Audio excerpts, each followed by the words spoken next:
bahwa hidup ini sebuah proses. Proses apa? Proses kembalinya diri kepada ilahi. Karena itu hidup tidak hanya di sini, tidak hanya di dunia ini.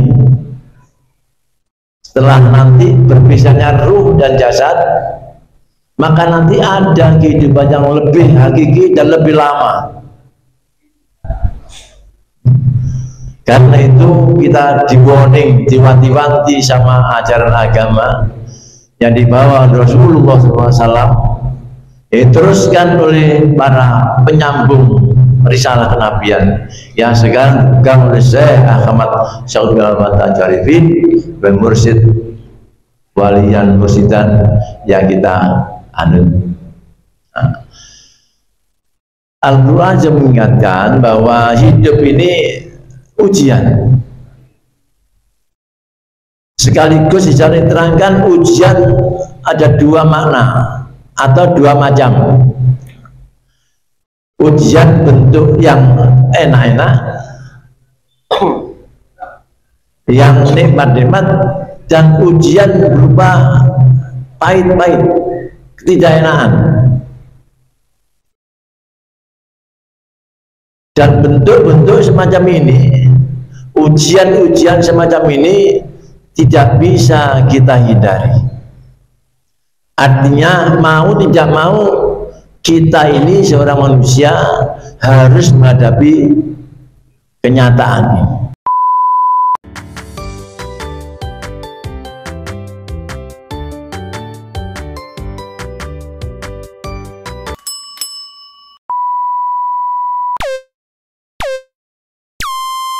Alhamdulillahilladzi khalaqal mauta wal hayata liyabluwakum ayyukum ahsanu amala.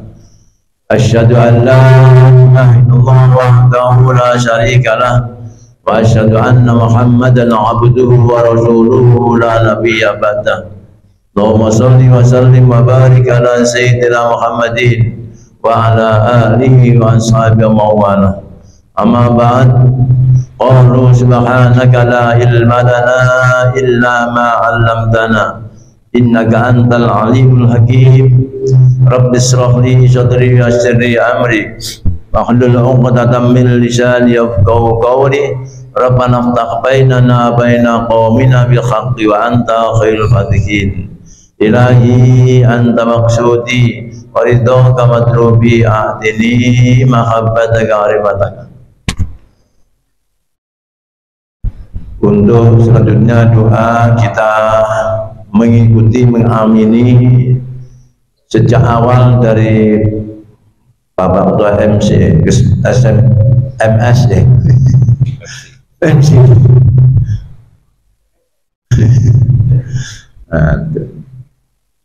Dari pembawa MC sampai doa manaqib tadi. Semuanya tadi yang telah dibacakan, diaturkan dan kita dengar semua, semoga terkabul oleh Allah untuk kita semua dan juga para dzurriyyah dan kita. Bi barakatil Fatihah. Bismillahirrahmanirrahim. Alhamdulillahirabbil alamin arrahmanir rahim maliki yaumiddin. Iyyaka na'budu wa iyyaka nasta'in. Ihdinas siratal mustaqim. Shiratal ladzina an'amta 'alaihim ghairil maghdubi 'alaihim waladdallin. Bil ikhtisar, to the point, Bapak Ibu, mohon ikuti meskipun dengan ngantuk, tidak lama. Kami akan sedikit membicarakan kita sendiri, yaitu tentang kehidupan. Karena bicara bersama-sama boleh bertanya, tidak monoton. Ya. Bahwa hidup ini sebuah proses. Proses apa? Proses kembalinya diri kepada ilahi. Karena itu hidup tidak hanya di sini, tidak hanya di dunia ini. Setelah nanti berpisahnya ruh dan jasad, maka nanti ada kehidupan yang lebih hakiki dan lebih lama. Karena itu kita di-warning, diwanti-wanti sama ajaran agama yang dibawa Rasulullah SAW, diteruskan oleh para penyambung risalah kenabian yang sekarang dipegang oleh Syekh Ahmad Syaikhul Al-Fatah Jarifin dan mursyid walian mursidan yang kita anut. Al-Quran juga mengingatkan bahwa hidup ini ujian. Sekaligus di sana diterangkan ujian ada dua makna atau dua macam. Ujian bentuk yang enak-enak, yang nikmat-nikmat, dan ujian berupa pahit-pahit, ketidakenakan. Dan bentuk-bentuk semacam ini, ujian-ujian semacam ini tidak bisa kita hindari. Artinya mau tidak mau kita ini seorang manusia harus menghadapi kenyataan ini. Kemana kita lari, kemana kita menghadap, di mana saja kita hidup pasti mengalami itu. Karena itu manusia diingatkan oleh Allah SWT. Ahasiban nasu ayyakulu amanna ayatruku la yustanu. Apakah semua manusia mengira mereka mengatakan kami beriman, kemudian biarkan saja begitu, tidak diuji? Begitu Allah seakan-akan dengan nada bertanya. Tidak. Apalagi ini orang-orang beriman pasti menghadap atau menghadapi ujian ini. Apalagi di ayat lain mengatakan ma'asobaka hasanatin wa minallah ama asabaka sayyatin fa min nafsik. Segala apa saja yang baik-baik itu dari Allah, yang tidak baik dari dirinya sendiri. Gak enak, gak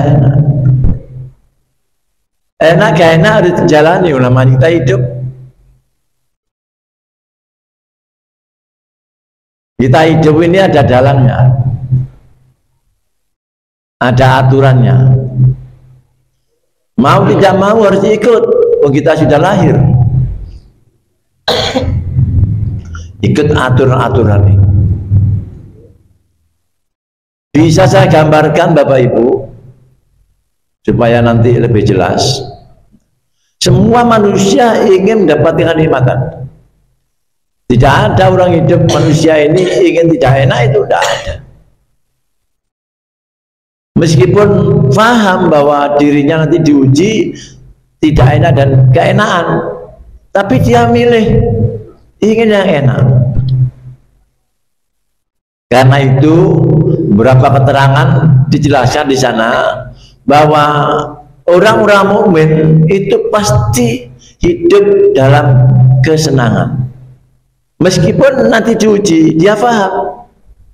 Itu yang beriman. Meskipun orang lain memperhatikan, melihat orang itu dalam keadaan kesulitan, tapi orang beriman ini tidak merasa sulit.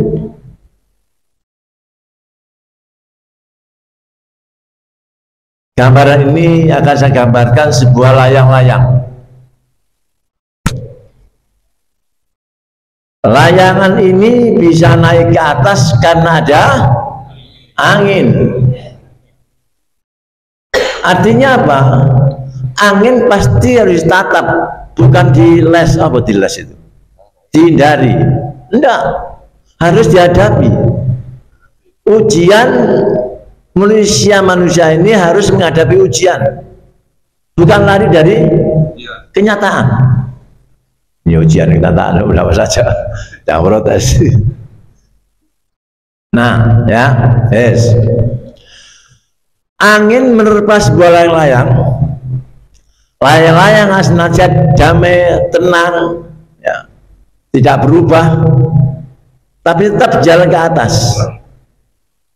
Kalau layang-layang ini dalam keadaan seimbang, artinya kanan kirinya tidak sobek, tidak cacat. Kalau cacat harus ditempel ya. Artinya apa? Kalau lahir ini dosa, segera diistighfari, apalagi batinnya. Ya, nah seimbang, kanan kirinya enak, tenang. Semakin berat, semakin keras angin menerpa, maka dia semakin cepat naik ke atas. Karena itu para wali-wali Allah senang diuji.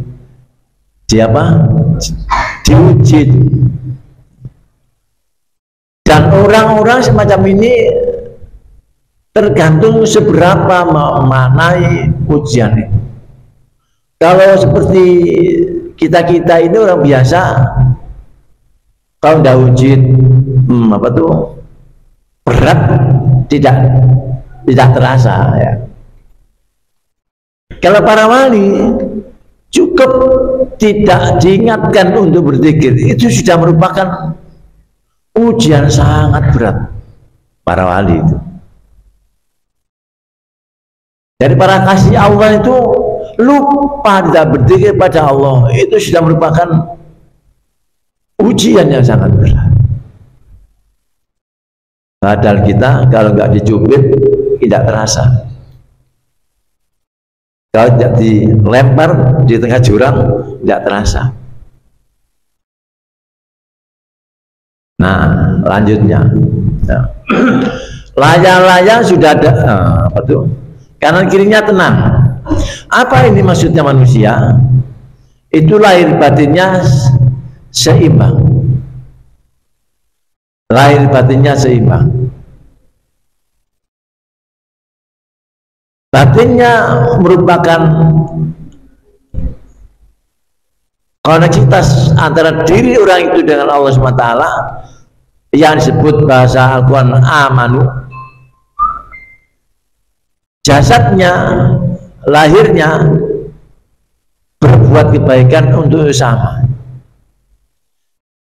Kalau manusia dalam keadaan semacam ini amanu wa amilus sholihat, maka orang ini tidak pernah merugi. Setiap saat tidak akan rugi. Wal asr idal insan lafi khusr illal ladina amanu wa amilus sholihat. Apa amanu itu? Amanu untuk kita yang sudah mendapatkan zikir dari Allah SWT, dari hamba Allah yang punya otoritas untuk meneruskan risalah kenabian, ya ini, halo. Ini kata keterangan hadis, zikrullahu alamul iman. Zikir semacam ini tanda-tanda keimanan. Kalau zikir sudah masukkan di sini, maka ada perputaran. Nah, segala sesuatu yang berputar pasti menimbulkan tenaga. Kalau zikir hanya lisan saja, tidak menghasilkan tenaga atau kekuatan. Karena itu disindir oleh Bang Sahabat di sana, barang siapa yang berzikir tidak dengan kolbunya, itu bukan termasuk orang zikir. Mengapa? Karena tidak menghasilkan tenaga, kekuatan untuk menjalankan perintah Allah dan menghindari dari larangan Allah, dari putaran itu. Nah, zikir yang dalam hati normalnya itu setiap menit 60 kali. Mengapa demikian? Karena itu zikir kita ini dimasukkan di dalam dalam kolbu yang nantinya mengikuti irama detak jantung. Detak jantung yang normal itu antara 60 kali 1 menit sampai 80 kali. Sudah tidak usah 80 kali, 60 kali saja. Tiap menit 60 kali. Menit berikutnya 60 kali. Maka orang ini nanti sudah berada di Shiratal Mustaqim. Apa Shiratal Mustaqim itu? Ya. Shiratal Mustaqim itu jalannya para syuhada, ya, para nabi dan rasul. Ihdinas Shiratal Mustaqim, Shiratal ladzina an'amta, itu berarti Shiratal anbiya wal mursalin wa syuhada wa sholihin wa hasuna ulaika rafiqa. Macam-macam itu. Artinya apa? Orang yang ini berzikir setiap detik dizikir dalam hati, maka orang ini dalam keadaan tidak terganggu oleh bisikan-bisikan syaitoniah maupun iblis. Mengapa? Orang yang hatinya berzikir ini la yadurru ma'asmi syai'un fil ardi wala fis. Orang ini tidak akan bisa dipengaruhi, tidak akan dirusak oleh siapapun, baik makhluk di langit maupun di bumi. Artinya makhluk yang halus tidak kelihatan, tidak akan bisa ganggu orang ini. Karena apa? Hakikatnya orang begini, orang ini sudah bersama dengan zat yang mengatur kehidupan, katanya dia. Zat yang mengatur kehidupan. Karena itu siapapun manusia yang ingin berkurang atau hilang marah-marahnya harus berzikir. Karena itu untuk menghitung, mengetahui seberapa hasilnya zikir kita ini, kita hitung aja, kita lihat saja. Seminggu itu berapa kali kita marah-marah, sehari atau berapa kali, itu aja nanti. Kalau semakin hilang, berarti ada peningkatan hasil dari zikir itu. Nah, setelah ini zikir ini jalan, ada putaran, maka ada gerakan secara rohani atau dikatakan mental, ya, kuat untuk apa? Melaksanakan perintah Allah SWT. Apapun perintah Allah akan dijalankan. Semakin kuat ini nanti putaran ini, maka nanti semakin kuat tenaga yang dimilikinya untuk menjalankan perintah-perintah Allah yang diaplikasikan dalam kehidupan sehari-hari, namanya amil sholihat.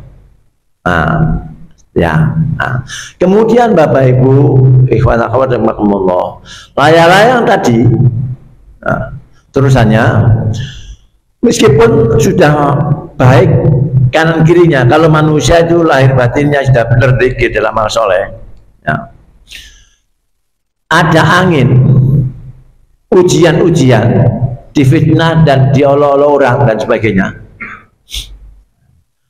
itu belum bisa naik ke atas atau sebagai tangga untuk menaikkan derajat dirinya. Kalau tali layang-layang dengan pemiliknya nggak sambung. Karena itu disambung dengan apa? Koneksitas seorang diri dengan Allah SWT, yaitu zikir yang ada di sini. Kalau ini terbatas, ya. Kalau tidur sudah selesai. Karena itu kita diajari oleh guru sebelum kita tidur. Nah, setelah doa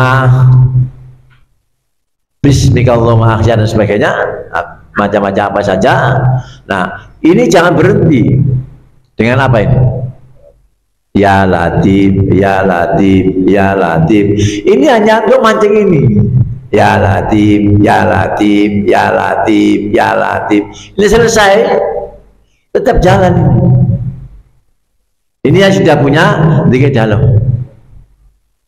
Sehingga dalam keadaan tidur, orang ini sudah dalam keadaan berzikir. Umpamanya ruh ini nanti tidak dikembalikan, maka orang itu dalam keadaan berzikir. Ini ada riwayat.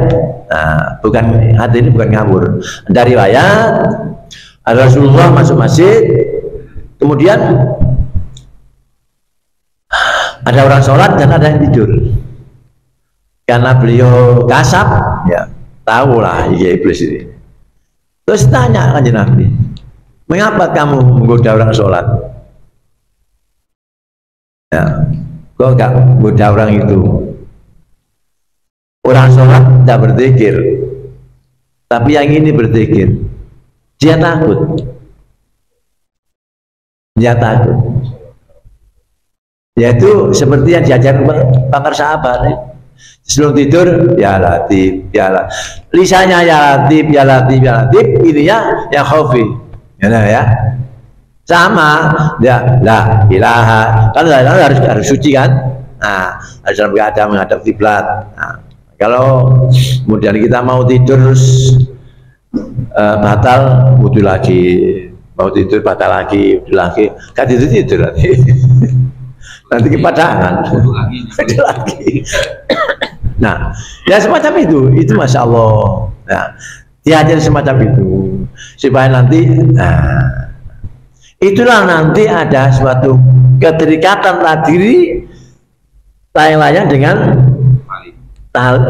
tali dengan layang dengan pemiliknya, sehingga kalau ada apa itu penerpaan angin, maka kata ini kata yang mengatur diarahkan ke sana kemari, nganut kan layang-layang ini karena imbang. Diarahkan ke atas ikut ke atas, dan ke kiri ikut ke kiri. Nah kalau nggak imbang, beda ceritanya. Pemiliknya ingin mengarahkan ini ke kiri, tapi karena tidak imbang, layang-layang ke kanan. Atau di apa tuh? Mau sing milik ingin ke bawah, seret, tapi tidak mau, penting. Berat gak ini? Berat, apalagi yang layang-layang. Gampangnya gini, ada orang yang mengendarai apa itu, mengendalikan kuda. Nah, kuda kata yang mengendarai kuda ingin ke kanan, tapi kuda ingin ke kiri. Sakit gak ini? Sakit. Itulah orang-orang yang tidak bertawakal pada Allah SWT. Nah, orang tawakal nanti tergantung pada kualitas keimanan. Karena orang yang beriman itu kuat imannya, faham bahwa takdir ini memang gini, maka dia nganut, sehingga hidupnya enjoy, nyaman. Nah, orang-orang semacam ini nanti senantiasa dipenuhi oleh Allah keperluannya, bukan keinginannya yo, bukan keinginan, tapi keperluan. Nah, karena tenaga tadi untuk menjalankan perintah Allah dan jauhi larangan, maka orang itu kan dalam keadaan menjalankan perintah terjauhi dari larangan. Itulah orang-orang yang ditanggung oleh Allah SWT dengan firman-Nya, "May yattaqillaha", halo, ngantuk iki, "May yattaqillaha yaj'al lahu makhraja". Barang siapa bertakwa pada Allah, maka Allah memberikan solusi. Kalau dia punya kesulitan hidup, solusi. Warzuqhu min khairat, dan diberi rezeki tidak perlu dihitung-hitung, tidak tahu lah sebenarnya dari mana. Nah, hal semacam ini Bapak Ibu perlu untuk kita semua. Kalau diri ini belum merasa cukup hidup ini, maka perlu kita perbaharui ketakwaan ini.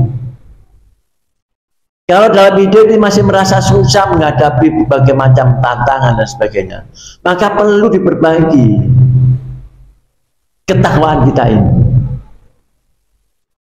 Ya, nah untuk takwa itu bagi orang berzikir itu lebih mudah mendapatkan derajat ketakwaan daripada orang tidak berzikir. Halo, orang yang berzikir itu lebih mudah untuk mencapai derajat ketakwaan daripada orang tidak berzikir. Coba sekarang, orang takwa definisinya kan menjalankan perintah Allah dan menjauhi larangan. Nah, bukan begini, sekarang jalan perintah nanti menerjang larangan, enggak. Sekarang dalam perintah sekaligus terjauhi dari larangan, nanti enggak gitu. Nah, gitu ya. Nah, orang yang berpikir hatinya, ini perintah Allah bukan? Perintah Allah. Ini kewajiban manusia setiap saat. Kalau sholat kan hanya 5 kali sehari. Tapi ini zikir ini setiap saat berkewajiban, karena ini suatu hal modal yang harus dipenuhi, sehingga nanti untuk menyempurnakan segala aktivitas sholat, zakat, puasa, haji ini juga oleh setiap